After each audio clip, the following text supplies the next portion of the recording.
Bonsoir, bonjour, c'est Congo News 24. Bande Konanga, comme toujours avant de commencer notre émission, nous disons merci à Dieu, nous disons merci à nos chers abonnés et téléspectateurs qui nous suivent partout dans le monde et en RDC. Bande Konanga, soyez les bienvenus. L'émission d'Abisso de son ensemble, Masolo ya RDC. À la une sur téléspectateurs. On va commencer cette émission avec le programme de 145 territoires. Oyo bande ko bakuti ko signé 30 entreprises va signer ba contrat. Ezaya kuinda esi eyindi bandeko. O walu bakale social des Congolais avant élection 2023. Deuxième point chez téléspectateurs. Katumbi, les Judas de Kabila. Et bientôt, les Judas de Tshisekedi. Bande kweza mobulu, babengi epena Judas. Biso batute, alors Togolanda toyeba. Pourquoi il est le Judas de Kabila et bientôt de Tshisekedi. Tous à la connecter, peut te développer une émission là. Troisième point chez téléspectateurs. Secret dévoilé. Fardé c'était dirigé par des proches de Kabila. Donc, Ezamoubou. Oba Keza ya Koinda. Alors, maintenant, va changer ma solo. Bokoyo Kabexre, Boyoko Bakuluba, et maintenant, Fachi a récupéré Arne. Alors, tous à la connecter, peut-être vous développer une émission là-dessus. Chers téléspectateurs, émission là-dessus bandit. Comme d'habitude, Yefsa moninga nyoso place ou sa place bozo solo là était tant koki auto-développer ensemble la situation politique dans notre pays. Eh bien, aujourd'hui, chers téléspectateurs, bah point ça. D'abord, on va commencer émission avec Oyo, déjà ma solo bandi. Programme de 145 territoires.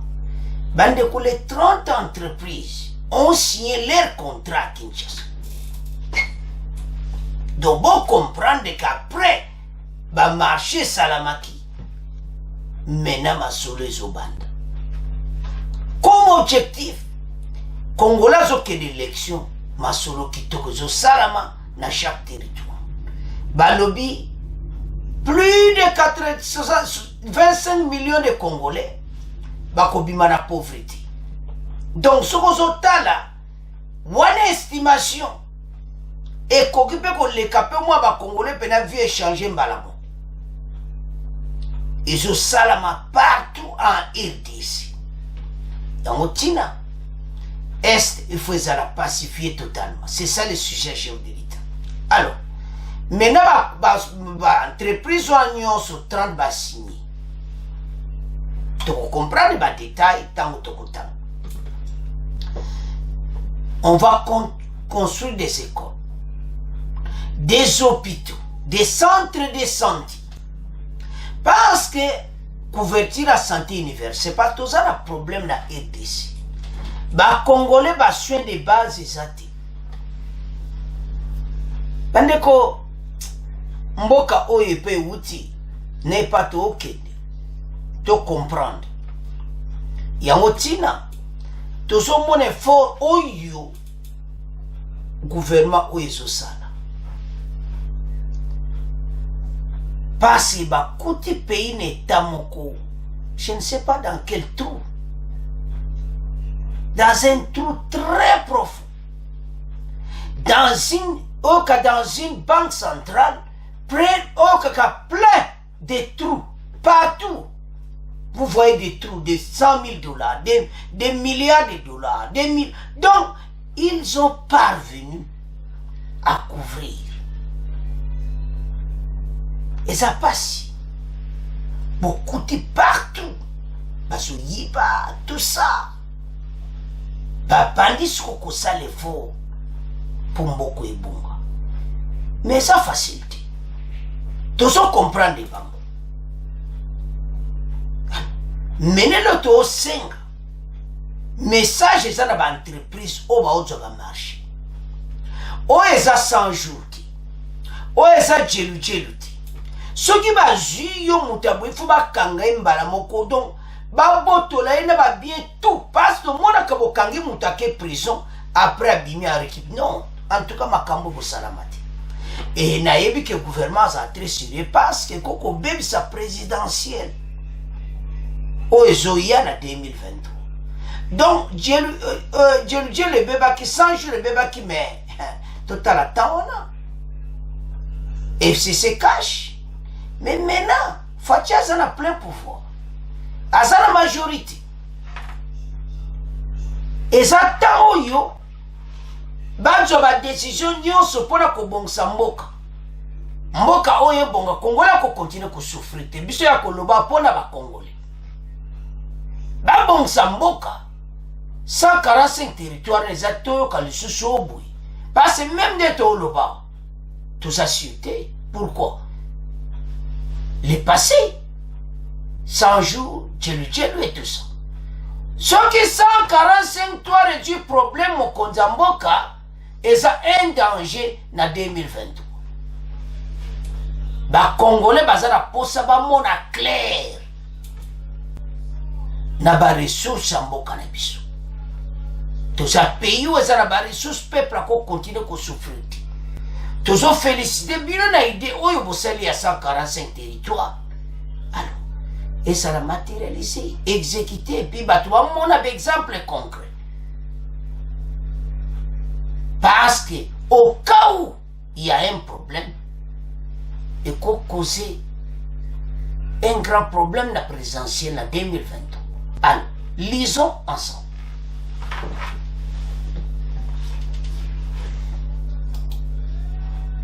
Programme de 145 territoires, les social des Congolais, avant élection 2023. Environ 30 entreprises signent des contrats d'exécution des travaux de PDL 145 territoires. En prélude, l'exécution du programme de développement des 145 territoires, initié par le chef de l'État, président Tshisekedi, le ministre du plan Christian Mwando Nsimba a présidé la cérémonie de signature des contrats de travaux dans une trentaine d'entreprises de Bozo Monawana. Mwando Nsimba waza ministre plan a esi bango nyonso babana ko signer ba document. O nyonso ba juba marche. Alors, les 31 entreprises attributaires, je m'excuse, chargées primaires et bâtiments, il s'agit de la construction et de l'équipement des centres de santé, des écoles primaires, des bâtiments administratifs dans les provinces, couvertes par la cellule financière des États fragiles, rapporte l'agence congolaise de presse. Christian Mwando, à cette occasion, invité les entreprises locales ayant gagné les marchés à faire honneur à cette initiative du chef de l'État dans la réalisation des ouvrages. Au total, 36 écoles, 232 centres de santé et 43 bâtiments administratifs seront construits dans 43 territoires situés dans les 7 provinces de la RDC, confiés à la CFEF, c'est-à-dire CFSO, Oyo, Bango Bazui, 43 territoires. Donc, la société Moko CFEF, Bango Bazui, Congo central, le territoire Nyonso Congo central, Yakwilu, Maïndombe, Équateur, et le nord et le sud Bangi. Parce que Kaboli, la société Wana Nyonso.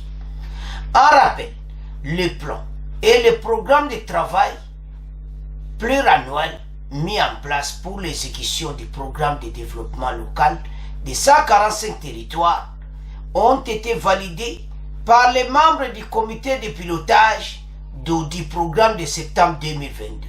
Le programme de développement local de 142 territoires en cycle PDL 145 territoires est une initiative du gouvernement visant à améliorer les cadres de vie des populations rurales. Ce projet d'un montant d'environ 1,6 milliard de dollars vise à autonomiser les 145 territoires qui répartis dans les 26 provinces. Par détail, Yangwan. social à Congolais ezala réaliste. Bandeko, soko zotala makamde ba komiwana 360 écoles au total ekozala. 232 centres de santé, 43 bâtiments administratifs seront construits dans 43 territoires. Bandeko toko mona be école primaire oyo batu basakolela be école primaire ekomia ebele parce ban ebele na be école baza entassé pour la gratuité de l'enseignement et puis eko changer gratuité complètement. Alors 232 centres de santé oyo bakobakisa na ba centre de santé tozalango et puis couverture à maladie, couverture assurance universelle kozala. Donc, bateau en soins de base gratuits. Et qu'on change ma camoué pour l'élection et qu'on change la popularité à chef de l'État. Bassa langonde malam. Ndebo zomo réunion sacrée wana. Bango tubaza wana. Sauf Katumbi. Katumbi azadji à la porte. Tozoya na deuxième point, ba bengi Katumbi Jida. Azali Susuti, biswa to bengi eti. Alors, donc surtout ça, le programme à 145 territoires, toujours mon makambo, et aucun bien. Mais là, toujours le Congolais, bakonzi ba bon samboka, mais bakoute on est tamoko mawa. Alors, tout le monde a développé programme à 145 territoires, où il faut changer social dans le milieu rural ya ba Congolais. Oh, bandeko tolandi biso nyonso ndenge totangi programme à 147 territoire ba signé ba contrat lokola ba contrat ba signé misale ezobanda bandeko ezo changer ba vie ya bato avec 362 oyo ba construire ba 230 de santé et puis 43 école primaire, 360 bâtiments, donc makambo ebelo va construire. Tout ça mona que makambo kozala bien. Parce que ce ko tali wana, ozo mona clairement te makambo nyonso basali ezala kitoko. 360 écoles. Na kati ya 360 écoles wana 232 soins de santé. Et tout le banane sur le côté santé. Et je n'y a mingi. Batu baso kufa na EDC. Au moins malade mon comme mais le traitement exact. Au moins ba senga bata poto ba contribuer pour ba kena mon hôpital. Et ça sonne pour mboka na biso. Mboko ezana ba richesse. Ah, RDC na biso. Tout musika pour pas combattre la réalisation. Yango na yebsa bandeko ebele tala. Total n'est pas d'outil. Avant tout tia makelele total n'est pas d'outil. Je me souviens, c'était avant 2018. La situation est allée donc mawa. Les lobes la situation est allée malamu te mais aux hommes qui ba olinga ba s'occuper na yo. Et ça le col aux ana posé loko siko aux hommes na mutu a ko aider yo azali. Gouvernement zo ka ba besoin. Mais na gouvernement oui le keza le col en fait. Donc aux hommes na pena ke mboka donc mawa. Mais pas wana yango ndezatile lo. Ba konje ba yo monaki. De l'eau, il y a pas $100, $50, non. Tika basa la programme à 145 territoires. Ba société va payer wa marché. Ba koza la contrôler na marché coutumier, local, société civile, ba gouverneur, ba twana nyoseli mutu aleki muninga zate. Gouverneur kwa ko lo bato ngana lobby ezabo ete ba chez coutumier va payer za programme à 145 territoires. Wapi école na biso batongi wapi place oyo babongisi babalabala awa, wapi place oyo babongisi mboka na biso. Bandeko eza problème. Mene ba entreprise va signer misala ezobanda so ojwi tatanga yango.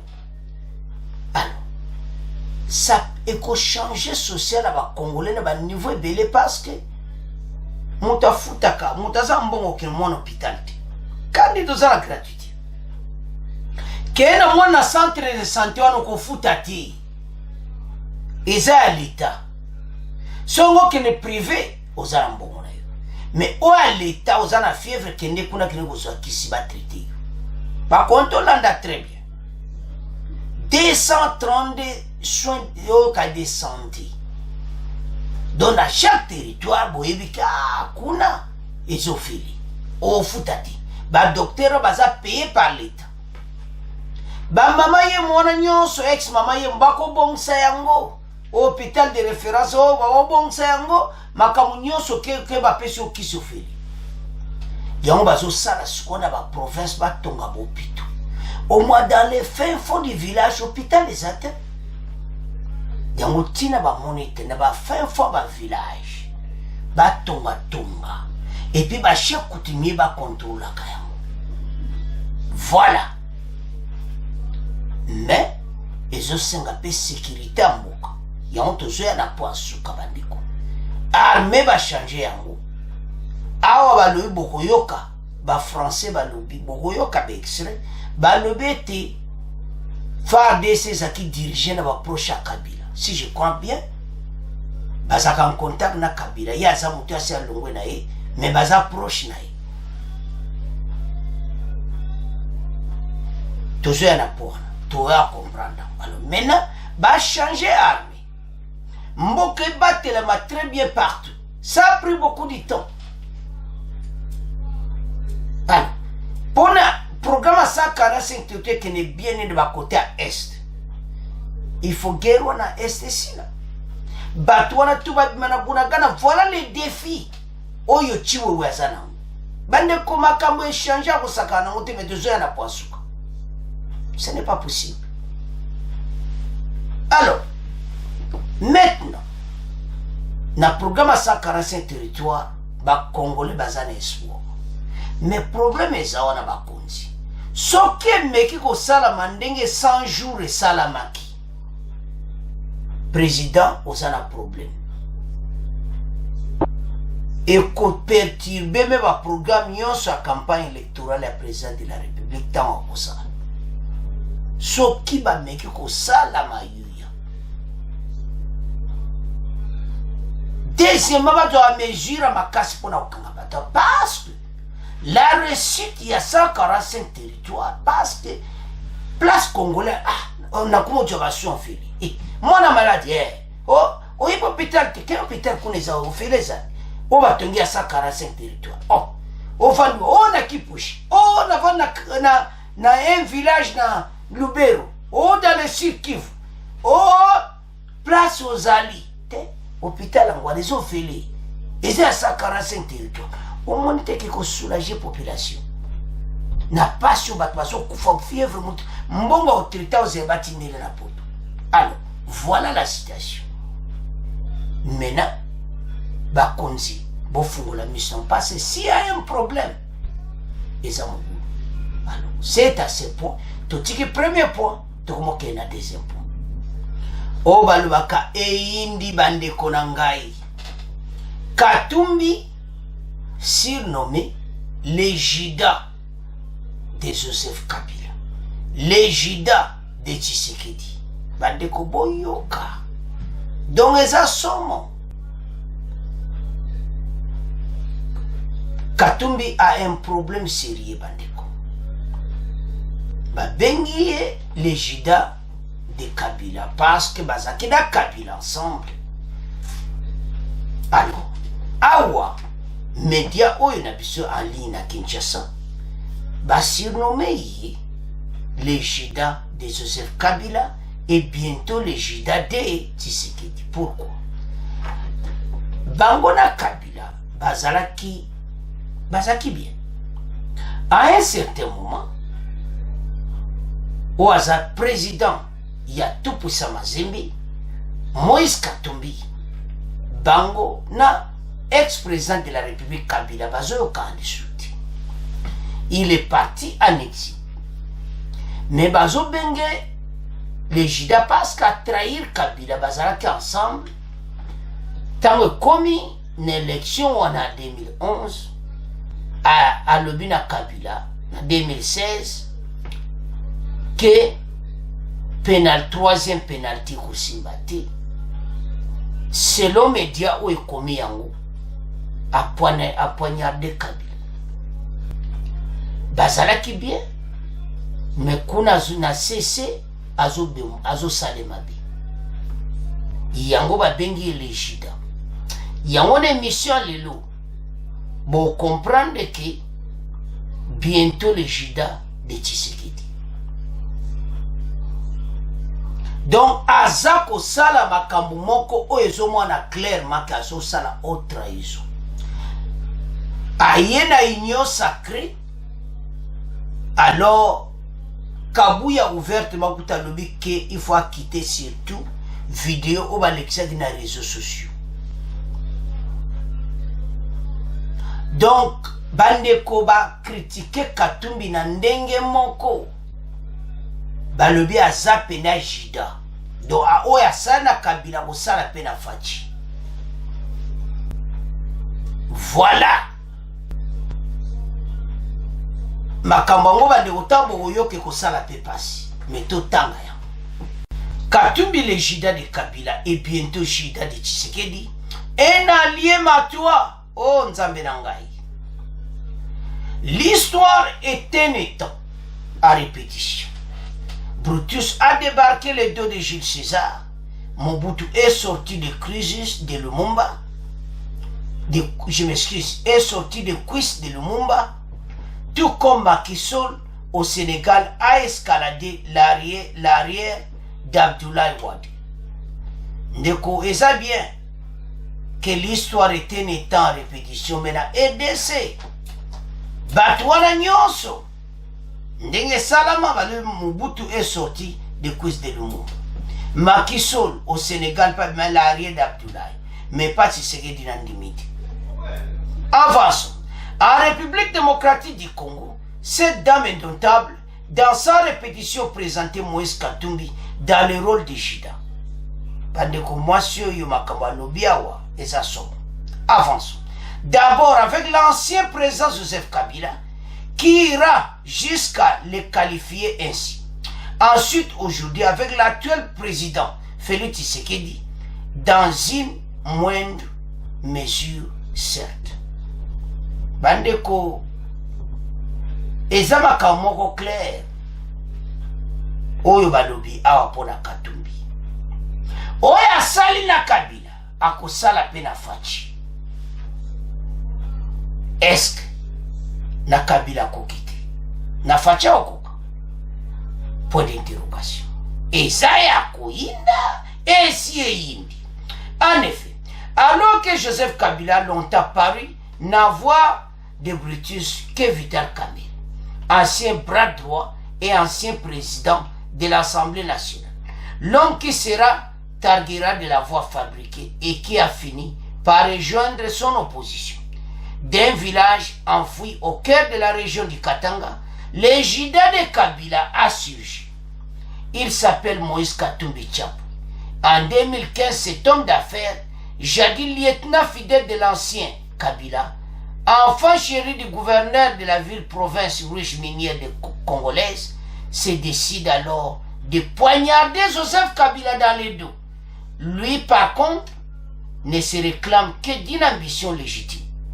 Une lutte à mort va néanmoins suivre. Une boucherie, Joseph Kabila et son ancien protégé seront animés par une rancœur personnelle et dans cette lutte, le Congo entier découvrira alors l'usage du lobbying aux États-Unis. Alors, dans le moment où on a Katumbi aux États-Unis, lobbying, lobbying, donc contact mon secret. Mais comme Simé Karaté, 2011, 2018 Yaya avant wana Yaya en exil. Avançons. Ces détails longs et énués datent d'une époque lointaine. Au risque de vous perdre dans cette évocation qui concerne plutôt le futur, toujours est-il qu'à la fin, Joseph Kabila décidera de ne pas désigner Moïse Katumbi comme successeur. Le 23 décembre 2014, en plein Lubumbashi, devant une marée humaine, Moïse Katumbi change de ton contre son allié de tous les jours. C'est-à-dire, tant Bazaï Kosurula. Donc, on a écrit Katumbi comme successeur. Alors, mais et Simbiti. Derrière surtout l'activisme américain qui fait croire aux deux qu'il aurait des ambitions communes pour se défaire de Joseph Kabila. Mike Ham, l'ancien ambassadeur américain RDC et son ami Peter Pham sont les deux qui montreront un tel plan. Grosso modo, convaincre Tshisekedi que Moïse Katumbi ne serait pas une menace pour son pouvoir, le pousser à s'en aller. Donc, Balobi Boy, et Fachi andimite que Katumbi a un danger pour naï. Mais Batu Balobi n'est que un danger. Donc, Aza le Jida de Kabila, puis Aza le Jida na Yuba, et ici Fachi en face. Tshisekedi face à la menace de Katumbi. Félix Tshisekedi fait désormais face aux ambitions présidentielles de Moïse Katumbi, qui veut lui prendre sa place dans des élections normalement prévues en 2023. Comment les chefs de l'État congolais comptent-ils sortir? Quelles sont les options? Voilà Bandeko. Mais néanmoins, ni le Congo n'est convaincu qu'une telle union, d'autant plus que fait intervenir d'autres variables tout autant compliquées. Bandimite que fatia cause ni union na Moïse Katumbi. Bandeko, eza makambo eza vraiment vérité. Mais ndenga za union sacrée dia za na porte vidéo kako apesa ki ezo mona clairement que vidéo wana eza na makambo ebele. Donc vidéo wana eza somo. Soko zotala olobi pourquoi makambo yango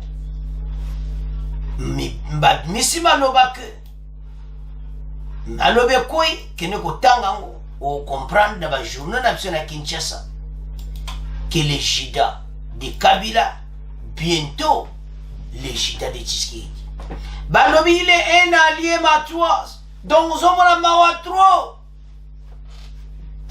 to allié moko a déface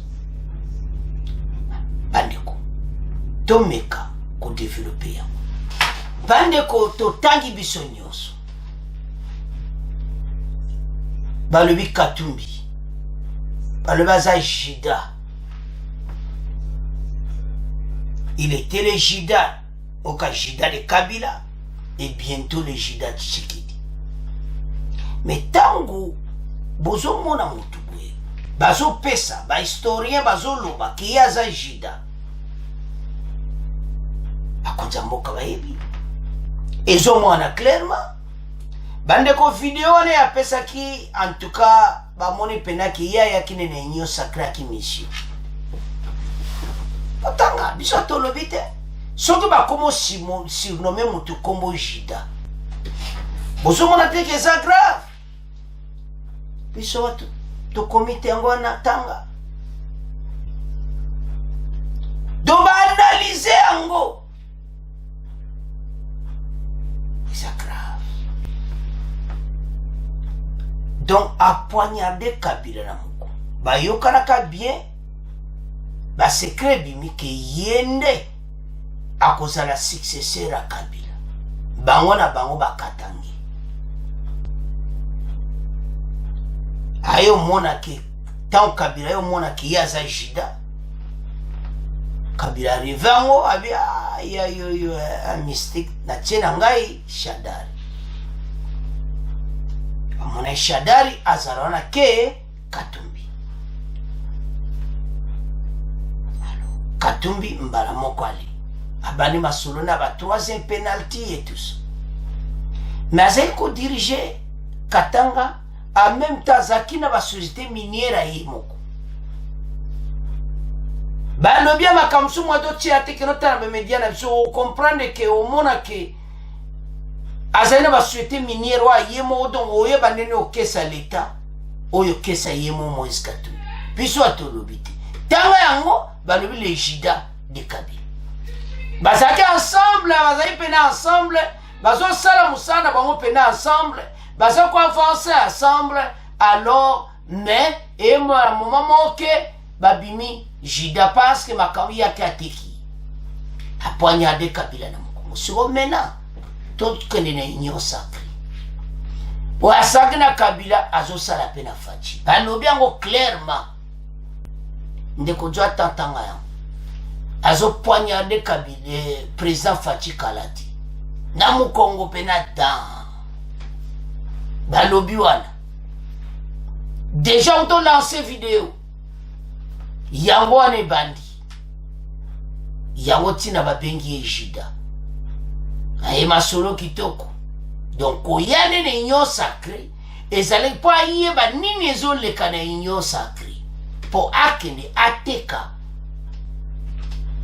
Président Fachi biso batu tulubiti tanga okompe yanta toyaka na makambu toyaka na mpo congolais bono ko devie masuluti ndengeza ande ko saf so ba ko benga mutu jida mengale na tali na be o media na biso très sérieux na etis tango beta ka boy Katumbi ogugela ngaka les jida de Katumbi au mona kayo monde ekobima bientôt les jida de Fachi mais Fachi zo zoye kaki ndeko tozana yeto mais yazana oya yena motema c'est pour cela bandeko obola de messieurs za conseil totika motema mabe parce que motema mabe yango comme ça mutu pe jida bwana conseil to pesa ba congolais nyonso to sala motema malamu bandeko article bimina politico CD na Kinshasa biso to tangi kaka nde yo poko tanga le jida penda zo sala Fachi mabe sikoyo tango ba publie officiellement esileti ebimiti eza batu musu basala ba mabe ozomona o akabila ko ba yolo basiko esile kana mais wa Fachi balobi avant mais siko tango to mona biloko aboyi eza mena conseil na congolais nyonso azola démission soko moni moninga no ba élever kumisa ye tout na yo kozala koza motema bete enozo boma ezongisa mboka na biso yango wana ezongisa mboka sima so moninga aza élever bino nyonso mitime komi oma muta kuliana oma muta fanya ozo fashe nini c'est la tour na yo les jida do makami kolo waka jida na komedio batu balanda yango mwaiti tant balubika bondo esili bande ko bo partager Katumbi les jida de Kabila bientôt les jida de Fachi bo partager na réseaux sociaux batu ni biso to tangiti yo peke ne tangati eza ya koinda esi eyindi na émission siko makambo wana pesa conseil pona biso nyonso bakongole parce makambo eleka na société c'est parfois bizarre osaka na muninga no pembele mo muninga kaka vie changer ole ko kumisa eno ongo sale mabe voilà tout changer na mona landaga natala bande musuna YouTube azolo banatalia ne muningo asale logota nebike baona bango baza makambo wa polémique l'air moko mais so talo bitin yende nzamba sungi bino lebo epole ye ebongisa mboka. C'est comme ça que au moins ben indien wana me batonde pa na biso bazala comment indien zo ko appuyer moninga na indien ba avance. Indien osale pa moninga na indien makamu kitoko eza ko avance. Mais congolais ba cheka wana ye mutaliboso. Mutako sala mabe. To changer mentalité na biso mboke ko avance. Alors, tozonga na dossier na biso. Katumbi 2023 le fois ma président de la République. Inyo sacré na binona naza kunate ale bana mukongo poignard ngai wana ngana lekinzila do inyo sacré kasio ya kusade inyo sacré. Voilà le problème. So tamena ba photo bakangi inyo sacré azati kuna kutate mona bemba azali champe bemba to féliciter ye vraiment mikiti kota na zot azane ensemble aosane musane bien. Voilà et pas moka ezali. Alors bande konangai ezamawa to komotika ngona bino. C'est à ce point to tiki deuxième point to komokende na troisième point. Awa dossier za monene. O to kosola bandeko que l'armée FARDC ezaki dirigé na ba proche ex-président Joseph Kabila. Donc, soko tali armée mobimba, bazaki ba proche ya ex-président Kabila. Donc, mboka pena don soko tali mawa armée na biso, mena lelo ba wutu ko pona les nouveaux commandants de la garde républicaine botala comment mboka oyo bazo changer yango. Bande ko eza pasi balobi armée ba généraux presque la majorité bazai ba proche ya ex-président Kabila. Alors surtout la dossier oyo ex-président Kabila ba proche nezaki banani pourquoi zuitamulai ti fatia ye ko changer armée. Donc soko tali tango na nyonso est passé batwa nyonso bazai ba proche ya ex-président Kabila bazo diriger armée. Mais armée pourquoi chiter ndingwana? Pourquoi ba défense la carte armée? Pourquoi armée tozo kokati? Pourquoi makambo ebele la carte armée? Et comme ya kopanza domawa. Alors, bande ko sozo tala ba situation armée na biso. Au moins les défis à chiwewe ça pena makasi. Alors, ba proche fatine la koti. A côté na ba poste clé ne ba chef d'état-major ne Célestin Mbala ba proche ya ex-président Joseph Kabila. Donc, il fallait prendre du temps pour na ko balayer malembe bato baza pembeni na ye. Alors, tolo ba pe publiquement que na bo baza pembeni neti lelo. Soko zo tala biloko no zo mwana memboke ko tambola boiti. Alors, fachi a côté mboka eza dirigé na ba proche ya ex-président Joseph Kabila. Entre-temps, mboka bakuti armée mawatu. Bakuti infiltration mawatu. Alors, infiltration we koti makasi be pona nini? Pourquoi ba continuer sur la armée baza likolo ba généraux la majorité baza ba proche ya ex-président Kabila? La réponse est claire. Ils étaient là depuis que Kabila était au pouvoir. Et Kabila a quitté le pouvoir et tous ces généraux sont restés dans le même poste. Ils s'occupent même poste. Voilà le problème. Donc, Soko Tali, au moins clairement qui et ça mawa. Citation to zanango, mboka ezo sala. Donc, Soko Tali ezo sala passe na motema. Alors, tomeka kotanga, koyeba comment va proche. Ya Kabila bazai ko diriger armée bon to avancer parce que ça dévoilé beaucoup yo que extrait to ko tiela bino ba français ba émission bazolo ba comment ba proche à Kabila bazai ko diriger armée et maintenant ba tuni question est-ce que maintenant Fachi a récupéré armée ba musuba lobi oui musuba lobi pas tellement musuba lobi oui a récupéré alors to meka kotanga bon to a commenter ensemble. Bande ko za somo. Donc soko tali au mona clairement été dans secret dévoilé. Donc, au nyonso, au balobaka secret dévoilé, FARDC était dirigé par des sources, par des proches de Kabila. Oh, le défi de Chiboui, c'est quoi? Citation à mon boulot. Alors, Toba nana nomination, oh ya gare républicaine après to kenena, le général-major Kabi. Bongo après to avancé na Chiboui. Le chef de l'État Félix Tshisekedi Tshilombo a présidé ce vendredi 7 octobre au quartier général de la gare républicaine la cérémonie de la passation du commandement entre le commandant sortant de cette unité, à savoir le lieutenant Chiwewe, le lieutenant général Chiwewe et le général-major Kabi Kiriz. Promis, chef de l'état-major général de FARDC, le lieutenant général Christian Chiwewe, a auparavant remis l'étendard du commandement au président de la République, qui l'a remis à son tour au nouveau commandant de la gare républicaine, Ephraim Kabi. Ephraim Kabi, so taliba onyo so bazaba jeune.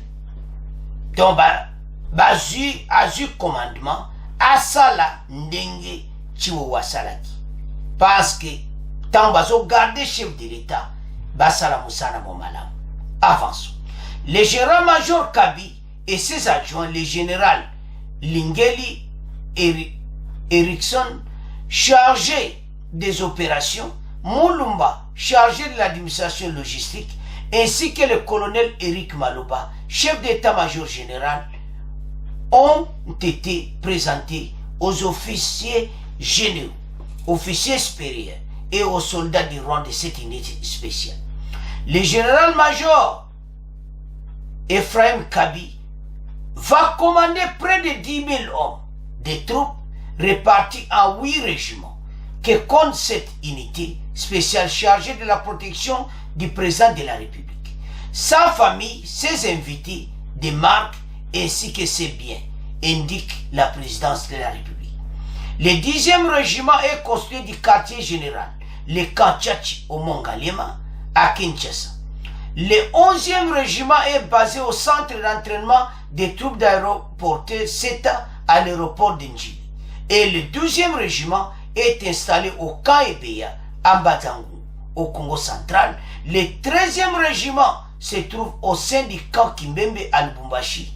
Et le 15e au centre de formation de Kimambongo dans la province est de Kinshasa. Le 16e régiment blindé est au camp Tchachi. Et le 17e régiment d'artillerie est caserné au camp Tchachi. Et le 18e régiment d'infanterie est aussi logé au camp Tchachi. Par ailleurs, la garde républicaine compte plusieurs unités engagées au combat dans différents fronts appelés task force. Actuellement, la garde républicaine compte les task force de Goma, Bunia et de Kolwezi et de Kalemi. Donc, baza partout, garde républicaine, pour combattre la mboka, pour infiltrer, au balinga bakota la mboka, pour déranger mboka. Donc, panza bango partout na Goma pe bazali. Pour kenge la est wana, baza à côté à FARDC au armée régulière. Mais bango baza bata garde républicaine. Bango benga o a Goma et sa task force. Yanto comprendre que garde républicaine a zana Goma. Yango ba solo baza oyo Chiwewe ebi ba diriger mboka bi. Alors to comme il a problème. Oyo tozo sola. Ah oyo indi. Ah banda kalawana. Célestin Mbala proche de Joseph Kabila. De ba sola na ba. Mais qu'est-ce qui ne va pas? Est-ce que président Kabila a aidé vraiment? Ex-président. Pas proche no ba diriger mboka. Mais mboka est ok. Ba botel biso bunaka. Donc facha un dossier à résoudre. À moni qu'il faut que l'ongola ba proche nyonso. Il y a ex-président Kabila. Boko yoka to tira bien extrait. Donc sokozo tala be cheko to zina arme. Donc to so monake en tout cas sungite. Soki batwana o ex-président Kabila tikaki. Balingi mboka. Mais pourquoi mboka comme ndenge wana babotola biso ti este et comme il coûte mon boule yeux sur ma casse pourquoi? Maintenant bokoyoka balobi facha récupérer arme. Alors, sans plus tarder, toyoka extrait oyo, bon, to continue mission na biso. Bonjour. Bonjour Anne, bonjour à tous. À Kinshasa, des questions justement concernant votre pays, la RDC, après la nomination d'un nouveau chef d'état-major des armées. Oh, oui, effectivement. Alors, Félix Tshisekedi, que le président congolais de la RDC, a nommé le lieutenant général Christian Chiwewe Shengesha au poste de chef des armées. Cette nomination signe-t-elle la fin de la domination de ses partisans de Joseph Kabila, qui est l'ancien président au sein de l'armée? Oui, alors c'est vrai que l'armée congolaise a longtemps été dominée par des généraux fidèles à l'ancien président Joseph Kabila. Bonjour Pascal Moulégois. Bonjour Juan et bonjour à Jean-Baptiste. Vous êtes l'un des correspondants de RFI à Kinshasa. Christian Chiwewe remplace effectivement Célestin Mbala, qui a été nommé par l'ancien chef de l'État. On peut dire, Pascal Moulégois, que 4 ans après son élection, Félix Tshisekedi poursuit clairement sa reprise en main de l'armée. Oui, justement, c'est ce que je voulais dire. Ce qu'il faut savoir est que cette nomination relève d'un long processus de contrôle de l'appareil sécuritaire entamé par Félix Tshisekedi depuis son arrivée au pouvoir en 2019. Son entourage n'a jamais caché sa méfiance vis-à-vis des hauts gradés soupçonnés d'être restés fidèles à Joseph Kabila ou qui ont maintenu des contacts avec l'ancien régime. On a vu Félix Tshisekedi écarter de 2020 plusieurs généraux catalogués comme proches de Joseph Kabila. Certains sont restés en fonction jusqu'à lundi soir. Il y a d'autres qui étaient indexés comme proches de Joseph Kabila, mais qui au fil du temps se sont rapprochés de l'actuel régime. Alors, ne minimisons pas aussi les contextes dans lesquels Félix Tshisekedi avait pris le pouvoir. C'était sans majorité parlementaire, ni contrôle de l'armée et de la police. Pour reprendre le contrôle de l'appareil, il s'est servi de ses prérogatives pour élever certains aux officiers en grade ou nommer d'autres.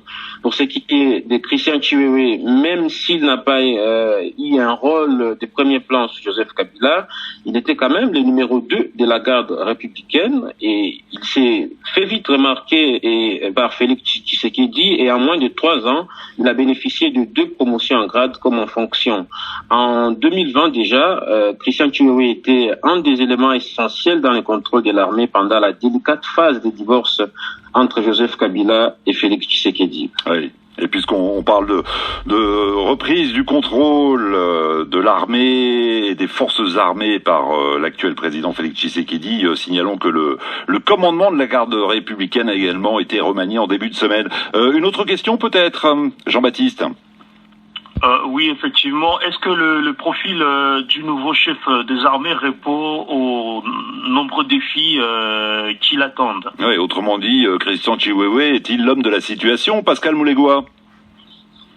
Parlant du profil, Christian Chiwewe a 54 ans d'âge, dont environ 30 ans de service militaire. Il est originaire de la région du Katanga, qui regorge plus de la moitié des ressources minières du pays.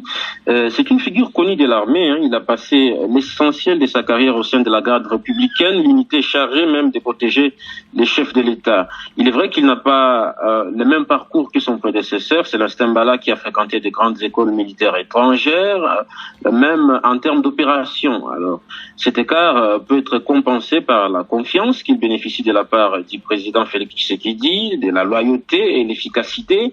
Ce sont en tout cas les 3 qualités que l'entourage du président avance pour décrire Christian Chiwewe. Cet écart peut aussi être compensé par les moyens financiers que les autorités mettent à la disposition de l'armée, que ce soit pour les opérations, les sociales des militaires ou l'administration. Ce qu'on ne peut pas aussi négliger, c'est un détail très important. Les prédécesseurs de Christian Chiwewe ont géré l'armée dans une période de précarité, si je peux le dire ainsi. L'arrivée de Chiwewe coïncide avec la mise sur orbite de la loi de programmation militaire estimée à $1 milliard l'an. Les défis, ça c'est réel, les défis sont nombreux pour le nouveau commandant de l'armée face à une population impatiente d'assister à la fin des violences dans l'est du pays et surtout cette impatience à voir l'armée reprendre le contrôle de la cité de Bunagana occupée maintenant depuis plus de 100 jours par les rebelles du M23 que Kigali accuse d'être soutenu, que Kinshasa accuse d'être soutenu par les Rwandais, c'est que Kigali demande. Oui, effectivement.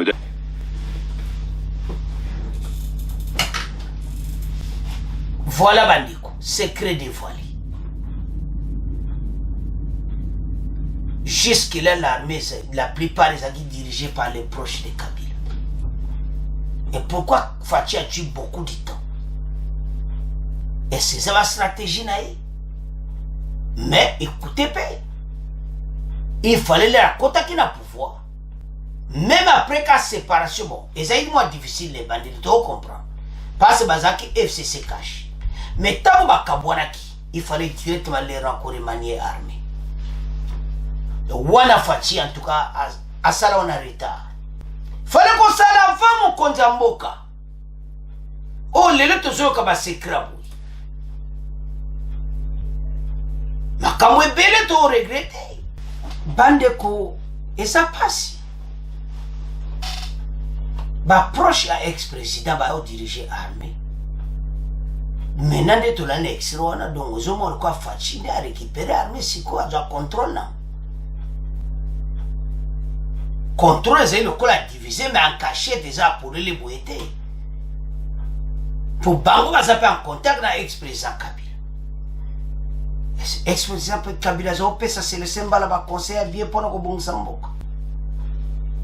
Ce cas où c'est pas conseiller bien.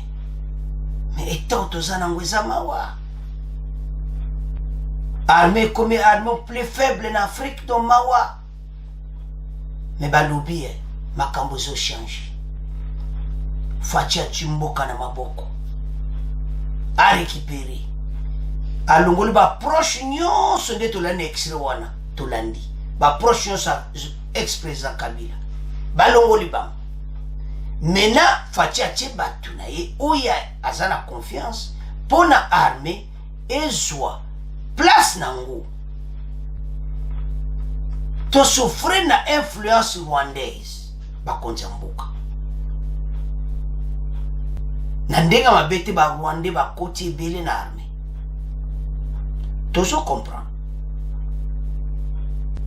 Ba occidentaux bazalaki na 2014 lelo yotamaka bango bazalaki na ba accord wana na M23 soko tali makaba bunagana c'est le même scénario na esalamaka na Goma na 2014 2013 2012 non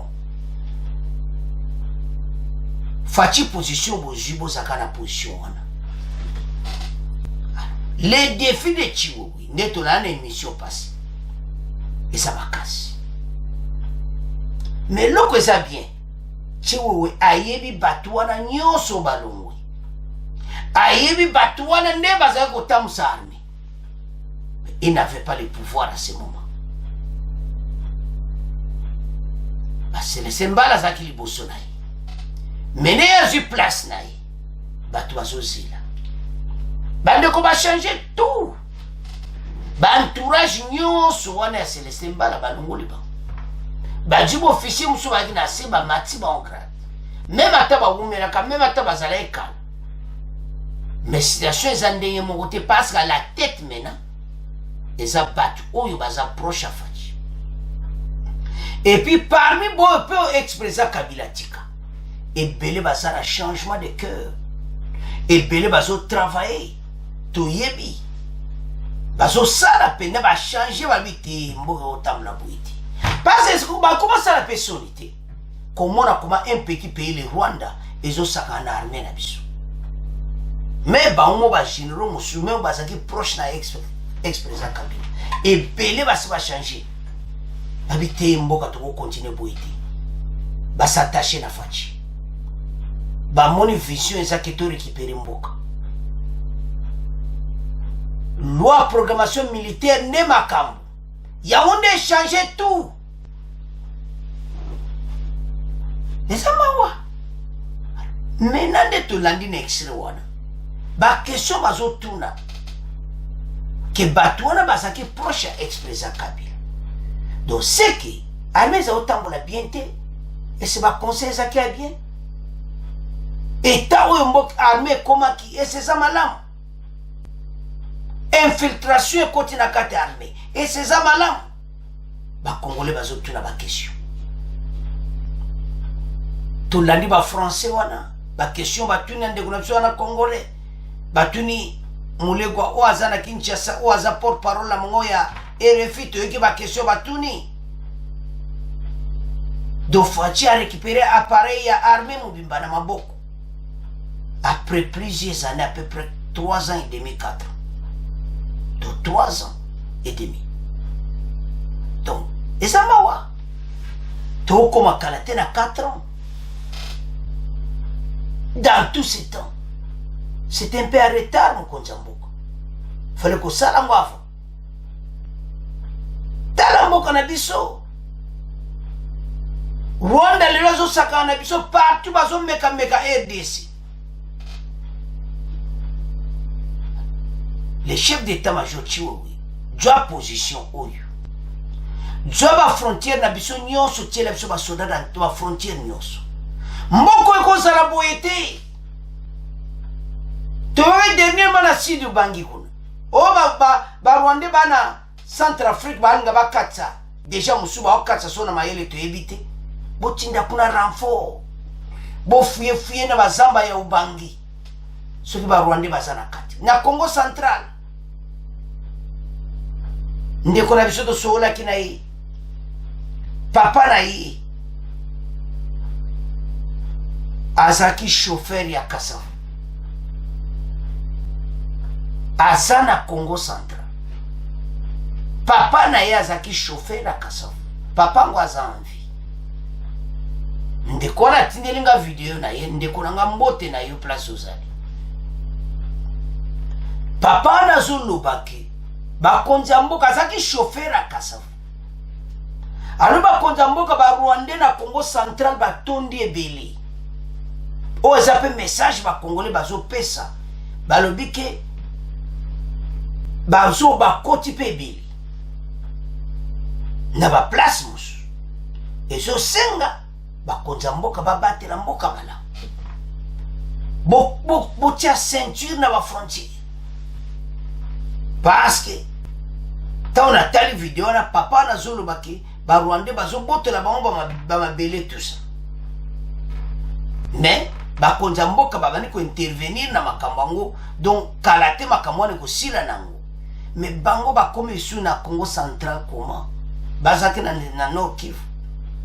Donc on a que mouvement mobwe mais Fachi a récupéré armée. Donc à partir de l'élo de quoi Congo Central boza la l'aise. Infiltration aussi là. Ba konza mboka bazui makambo a main. Chiwewe akotinda ba soda na Congo Central bako battre la ceinture côté wana nyonso.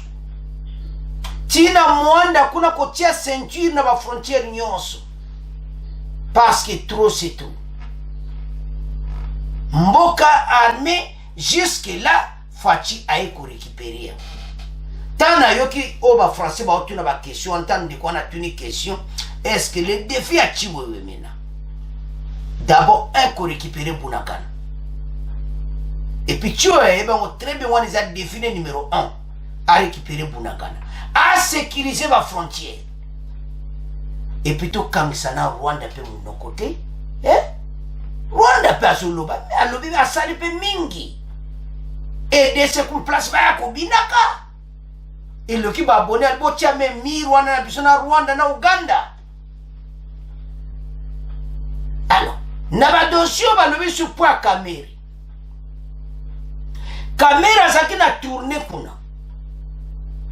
Mais ba moni ke tourner na ezali nango propagande. Donc caméra alobi akoti apena est mais awe bimi ke visa propagande na ye pour la 2023. Donc Fachi a toujours na bangune beli. À part Katumbi, caméra pe. Est-ce que caméra pe kozala jida tu ebiti. Donc Fachi ozana ba problème au sakanati. Partout ba komi. Donc caméra kune se tourner nango. Akenda ki ba campagne na ye mais kune se tourner ke kon ko propagande. Ezolo ba nango partout mais so tawa média ba komi yango très clair. Mais pourquoi? Watu tika on a bien. Mais to me a ko résumer dossier wo ya armée. Fachi mena ozana makamu nyonso ame sombela chiwe ba arma makasi bobakisa effectif basoda mboka eza munene village nyonso soka arbe aza ADF akoboma mutu te problème eza nde effectif eza moke babakisa effectif ya basoda commandant chiwewe bakisela biso basoda sa lisusu recrutement makasi soki na SAEDC na chaque village FARDC aza na minduki FARDC na chaque village tokomona ta ADF te bagroupe armé oyo bakosila yango voilà posa bakongole espoir ya bakongole mena mboka etambola malamu mena les proches de Kabila baza lisusu te na baposition ya likolo et comme les proches de Fachi badui pouvoir na armée mena basala posa bakongole récupérer est wana très bien babale nyonso infiltrer nyonso bokanga bango pomboka oyo voisin Rwanda sakane biso mingi esalaka pasi bakongolais basepeli arrivé à Chiwewe mais balimba mona action alors bande konanga c'est à ce point comment clôturer mission na biso bon continuer ko s'abonner massivement au revoir à la prochaine.